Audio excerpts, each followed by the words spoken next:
Lei, avvocato Morosin, come la vede l'indipendenza del Veneto? Allora, diciamo questo, che l'Italia è ormai di fatto fallita, e questo è un dato statistico, poi sentiremo nuovamente dalla voce e dalle slide del dottor Bellati che la realtà è irrecuperabile sulla base di considerazioni obiettive. Pensi soltanto a due dati.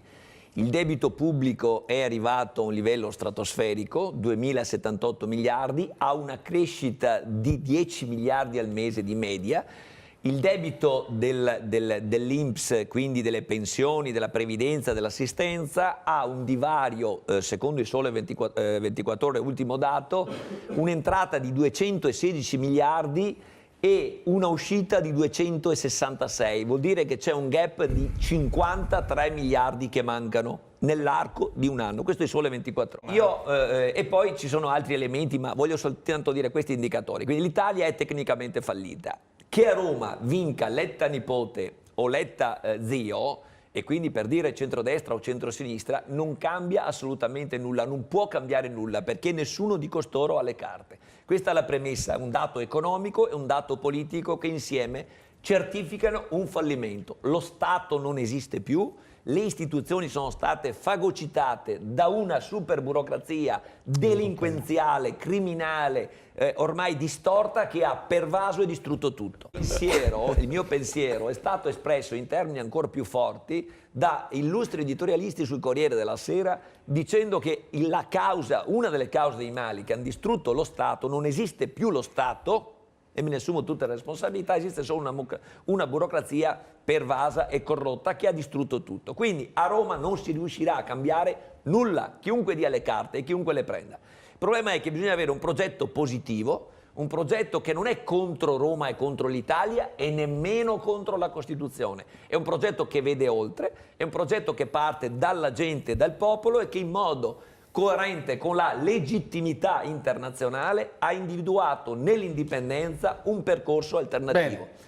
Poi glielo spiego magari in dettaglio. Grazie avvocato. Un attimo, perché c'è lui. tanta gente che deve capire, quindi uno alla volta. Deve parlare del La suo libro. questione dell'indipendenza. Convinci i veneti, avvocato. Cercherò di dirlo in modo facciamoli semplice. votare. Allora, la questione dell'indipendenza, che è oggetto oggi di una discussione in Consiglio regionale, non è una questione di fantasie o di sogni, innanzitutto. È una delle risposte possibili, perché io non nego che se ne possano pensare anche delle altre. Per noi di Indipendenza Veneta, quelle che sono in discussione al Parlamento e a Roma non sono azionabili, non sono realizzabili, perché chiunque abbia le carte, come dicevo all'inizio di questa puntata, non ha comunque, voglia giocare le carte politiche, non ha i soldi, non ha i mezzi, non ne viene fuori. E la realtà che abbiamo ne è la prova. Allora, in Veneto, che si parla di indipendenza, si parla di un percorso legittimo, sì o no? Ed è un po' il senso di quel libro al quale io ci ho lavorato per oltre un anno e mezzo, che si chiama Autodeterminazione e che ha per oggetto un approfondimento su un tema che, ai noi, come dicono anche i commentatori, è per lo più sconosciuto. Allora, in poche battute, dottor Gandhi, e anche ai telespettatori, che cos'è l'autodeterminazione? Diciamo prima che cosa vuole la legge che è in discussione al Consiglio regionale fare con un quesito che dice: vuoi che il Veneto diventi una repubblica indipendente e sovrana?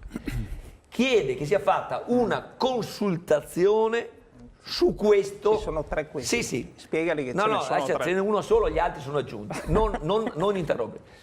Ci sia una consultazione sull'autodeterminazione, cioè che si possa chiedere ai veneti se vogliono o meno l'indipendenza. Allora, l'autodeterminazione è uno strumento giuridico, anzi è un istituto giuridico del diritto internazionale. Come tale non esiste nelle Costituzioni degli Stati, perché, con una parola difficile, si dice ontologicamente, per sua definizione, per sua natura, per sua caratteristica, è un diritto che non è regolato dalle Costituzioni degli Stati, ma è un diritto sovranazionale.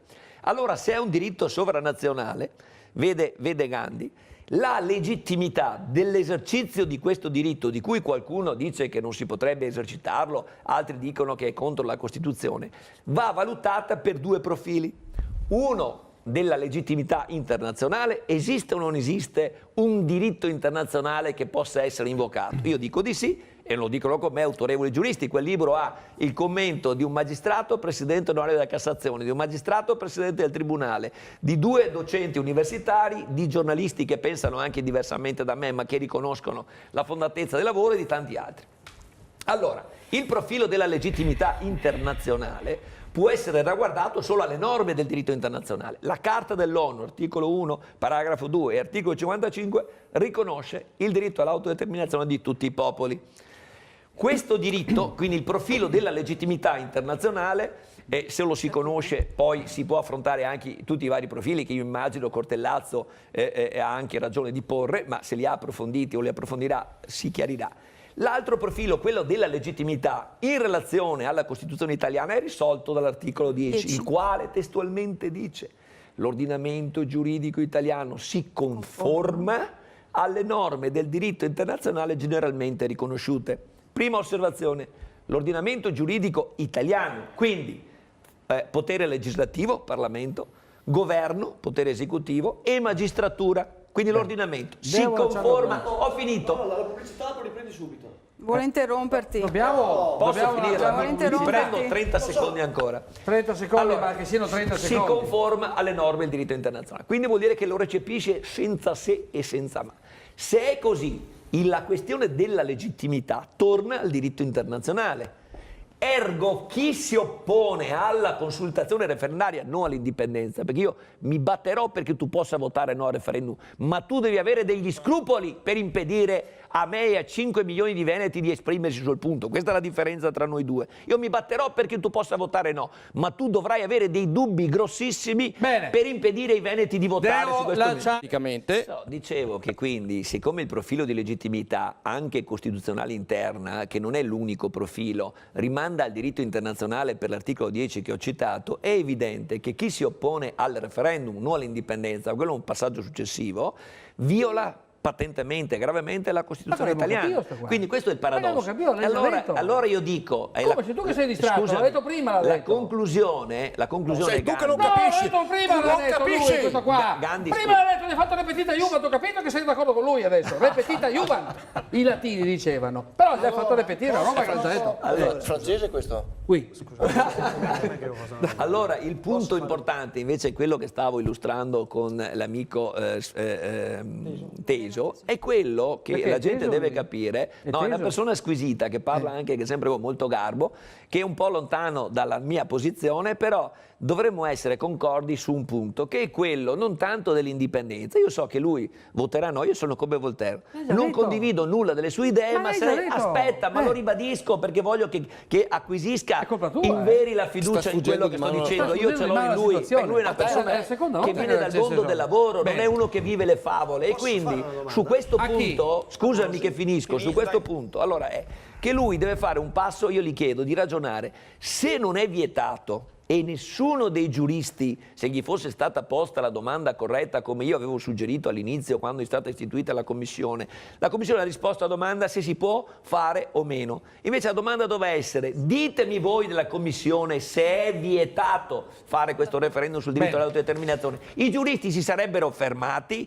sarebbe quindi rimasto e avrebbero detto all'unanimità, scusami, all'unanimità, scusami Teso, all'unimità avrebbero detto che non è vietato, che è una cosa diversa. Sì, te lo dico io. Allora, E quindi rimaneva il problema politico che quello competeva a me che io la rivolgo. Allora, io credo che la questione dell'indipendenza sia sempre più una questione di urgenza, perché, ripeto, è una proposta che non è contro Roma, si è capito, e paradossalmente, nonostante qualcuno voglia fare confusione, non è neanche contro la Costituzione, perché parlare di indipendenza utilizzando l'istituto dell'autodeterminazione, quindi un istituto giuridico internazionale, si va oltre la Costituzione, non contro la Costituzione. L'Italia io le amo, ma non mi appartiene più come Stato, perché, come dice Galli della Loggia ed altri, è uno Stato che ormai è pervaso dalla burocrazia. L'ho detto anche prima e lo ripeto, non esiste più lo Stato. Vediamo che tutti sono impotenti di fronte alla necessità di fare riforme. Ormai si sta giocando sulla pelle dei cittadini. Lei diceva Letta deve andare a casa, l'ha urlato, l'ha detto con convinzione, ma io le chiedo quasi con timore e pacatezza, e dopo Letta chi viene? Lei pensa che ci sia un altro Letta? Gli italiani non sono stupidi. Non sono in grado di risolvere, non sono perché stupidi. vede, è inutile, sono come due ubriachi, l'Italia è come due ubriachi che dopo mezzanotte dicono come il giorno dopo fare questo e quello senza avere un soldo. Gli italiani non sono stupidi, possono andare avvocato. solo a dormire ormai gli italiani. No, che gli hanno italiani rubato non sono tutto. stupidi. Ci hanno tolto Ma non- anche la speranza, non c'è più nulla.